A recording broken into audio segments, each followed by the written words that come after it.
মঙ্গল হোক, সকল মানবের মঙ্গল হোক, জগতের মঙ্গল হোক। পরম শক্তি এই পৃথিবীকে সমস্ত সংকটের হাত থেকে মুক্ত করুন। প্রণাম গুরুদেব। দীর্ঘজীবী হও বৎসগণ।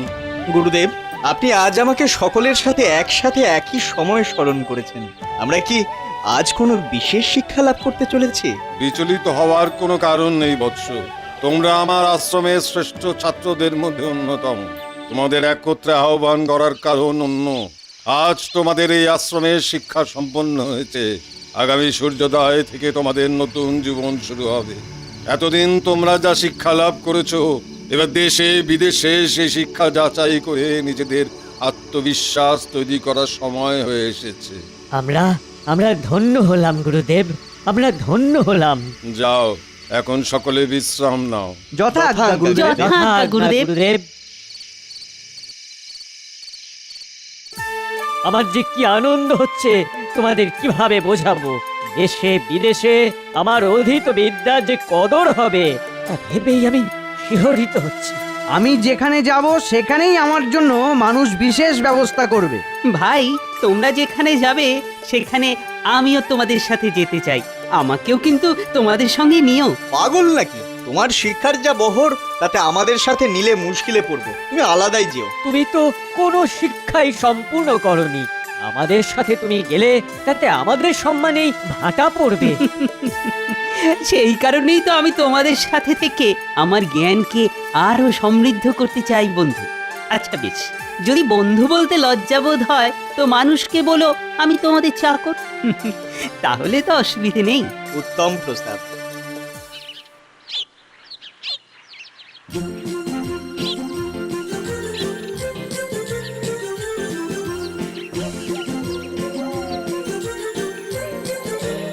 এসো ভাই, এখানে আমরা একটু বিশ্রাম করে নিই। ভালো প্রস্তাব। একটু পেট পুজোর ব্যবস্থাও করা প্রয়োজন। বাহ, এই গাছেই তো প্রচুর ফল আছে দেখছি। চলো চলো, পেরে খাওয়া যাক।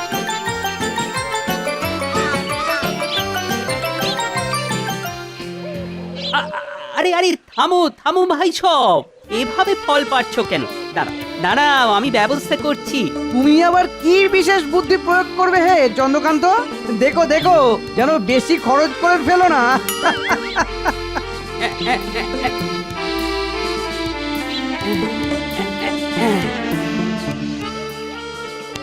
বন্ধু, তোমরা পুঁথির পাঠে অনেক দক্ষ বটে, তবে উপস্থিত বুদ্ধিও জীবনে কিছু কম কাজে লাগে না।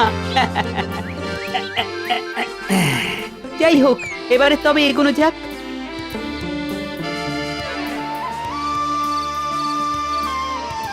উফ, এই জঙ্গলের পথ যেন শেষই হচ্ছে না। কতদিনে যে বসতির মধ্যে পৌঁছতে পারবো কে জানে।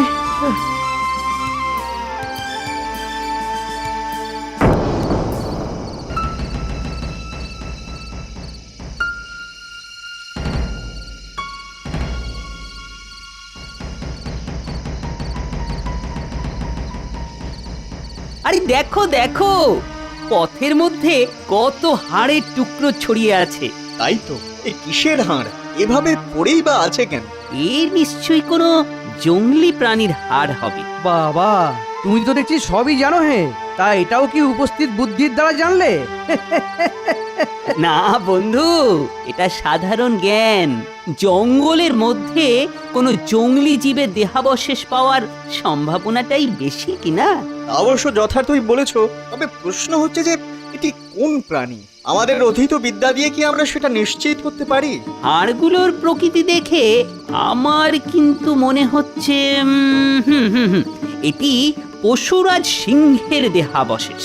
আমার তো মনে হচ্ছে বাঘ। আমার আবার শ্রীগাল বলে সন্দেহ হচ্ছে। তবে চন্দ্র যে আবার কোন বিদ্যার জোরে সিংহ বলে দাবি করছে জানি না। এই বিদ্যার নাম পর্যবেক্ষণ। বেশ বেশ, সেই মীমাংসা আগামীকাল হবে। এখন চলো, রাতটা সকলে বিশ্রাম নিয়ে নিই।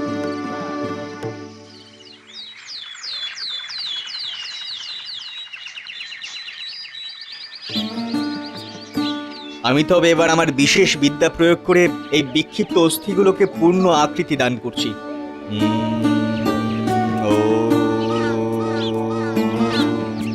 হে গুরুদেব, আপনার শিক্ষা আশীর্বাদ যেন বিফলে না যায়। ও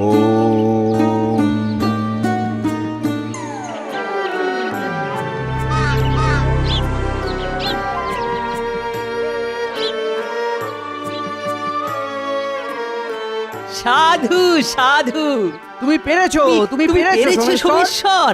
বিচ্ছিন্ন হয়ে ছড়িয়ে থাকা অস্থির পুনর্গঠন তুমি করতে পেরেছো। দেখো হে চন্দ্রকান্তি, এই হলো আসল শিক্ষা, যা আয়ত্ত করা তোমার পক্ষে সম্ভব নয়। একেবারে সঠিক কথা বন্ধু, তোমার শিক্ষালাভ সার্থক। একটা সন্দেহের মীমাংসা কিন্তু এখনো হয়নি। কোন সন্দেহের কথা বলছো হে বীরবাহু? সেই যে এই কঙ্কালটি কোন প্রাণী সেটা তো এখনো নিশ্চিত করে জানা যায়নি। ঠিক কথা, ঠিক কথা। আমরা কিছু কিছু আন্দাজ করেছি বটে, তবে নিশ্চিত করা যায়নি। দেখো ভাই সব দেখো, যদিও আমার দৃঢ় ধারণা ওটি পশুরাজ সিংহের কঙ্কাল, তবু তবু সেটা জ্ঞাত হওয়াটা কি খুব জরুরি? কেন নয়?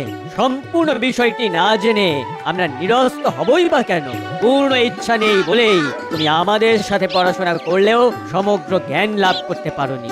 বেশ বেশ বেশ, সে না হয় হলো, কিন্তু এই ব্যাপারে কিভাবে আমরা নিশ্চিত হব? সেই দায়িত্ব তোমরা আমাকে দাও। সেটা কিরকম?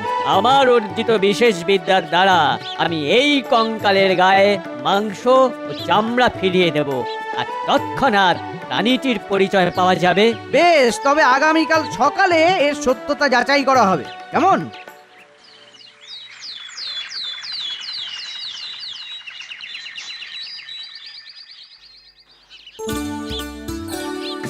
আমরা বেরিয়েছিলাম দেশ ভ্রমণের উদ্দেশ্যে, তা কিন্তু ক্রমশ বিলম্বিত হচ্ছে।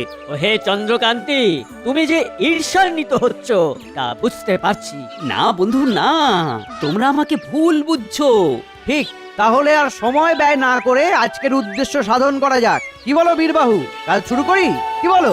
হে গুরুদেব, আশীর্বাদ করুন, আশীর্বাদ করুন গুরুদেব, যেন আপনার দেওয়া শিক্ষার মর্যাদা অক্ষুণ্ণ রাখতে পারি।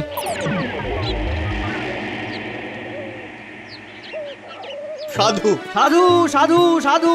তুমিও পেরেছো বীরবাহু, এক আশ্চর্য ক্ষমতার পরিচয় পাওয়া গেল আজ। তুমি ধন্য, তুমি ধন্য। তুমি ধন্য বীরবাহু, তুমি ধন্য। ধন্য।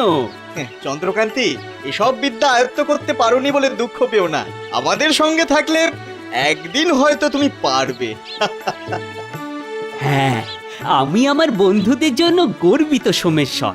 তা এবারে কি আমরা আবার যাত্রা শুরু করতে পারি? তুমি কি জানো যে সবচেয়ে গুরুত্বপূর্ণ বিদ্যাটি আমার আয়ত্তে আছে, যার প্রয়োগ কিন্তু এখনো বাকি? কি কি সেই বিদ্যা? প্রাণদানের বিদ্যা। একমাত্র আমি সেই বিদ্যা অর্জনে সক্ষম হয়েছি। বলো কি হে সীতানাথ, এই শ্রেষ্ঠ বিদ্যা তুমি অর্জন করেছো? হ্যাঁ, আর যাতে তোমাদের অবিশ্বাস না হয় তার জন্য এই সিংহের ওপর সেই বিদ্যা প্রয়োগ করে আমি তা প্রমাণ করব। অসম্ভব! তোমাদের কি মস্তিষ্ক বিকৃতি ঘটেছে? সিংহের প্রাণ ফেরাতে চাইছো তোমরা? তোমার আপত্তির কারণ? আমার গুরুদেব ভৈরব তর্কের উপদেশ স্মরণ করো। তিনি বলেছিলেন যে জ্ঞান, যে বিদ্যা তোমরা অর্জন করছো, তা যেন শুধু জগতের উপকারের জন্যই ব্যবহৃত হয়। একটি মৃত প্রাণীকে তার প্রাণ ফিরিয়ে দেওয়া কি জগতের উপকার নয়? হলোই বা সে পশু। প্রতিটি প্রাণী জগতে নিয়মেই মারা যায়। প্রকৃতির নিয়মের বিরোধিতা করা কি উচিত? বিশেষত যেখানে উপকারের থেকে বিপদের সম্ভাবনাই বেশি। না না না না, এই কর্মে আমি কখনোই তোমাদের সাথে থাকবো না। ওহে অর্ধ মূর্খ ভীরু ব্রাহ্মণ, তুমি এই মুহূর্তে আমার সঙ্গ ত্যাগ করো। দেখো, তোমরা আমার বহুকালের বন্ধু, কাজেই তোমাদের সম্পূর্ণরূপে তো ত্যাগ করতে পারি না আমি। তাই তাই আমি নিরাপদ স্থানে সরে যাচ্ছি।